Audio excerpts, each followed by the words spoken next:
Just got off work. Wasn't a bad shift. I'm headed home now and had some thoughts on my mind I'd like to talk about. I think a lot of people go through this life on autopilot. They're process oriented, if you will. And I wonder how many of those people go through that because they haven't really truly defined their identity or understand their sole purpose. What it is that lights a fire in them and makes them grow, that makes them fulfilled. I'm not talking like being a parent or whatnot, and that may be the case for some people.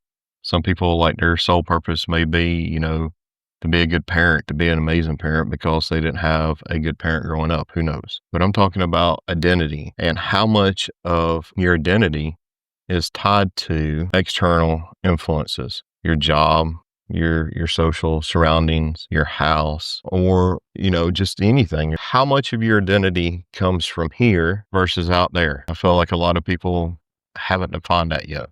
And if you Google it, you're going to find thousands of articles and results on how to define your identity and how to figure out your purpose. And trust me, I spent years going down those rabbit holes trying to figure it out. No luck. Like, what one person's idea of finding your identity or figuring out your why was completely opposite from somebody else. So anyways, your identity is your default OS, basically. It's your ethos. It's who you are. And it's a lot easier to figure out your identity by figuring out what you're not instead of trying to figure out what you are. So what I mean by that is start thinking about the things that you aren't. You don't believe in dishonesty. So start writing down all the things you're not, and the things that are left, that's who you are. What you believe in, or your values, or your moral compass, what points you in life. The problem is we craft our identity based off of filters, based off of masks of what we think other people should see us. And we get lost in that because people's opinions are like assholes. Everybody's got one. You're going to have similarities, but they're not going to be exactly the same. That's just the truth of it.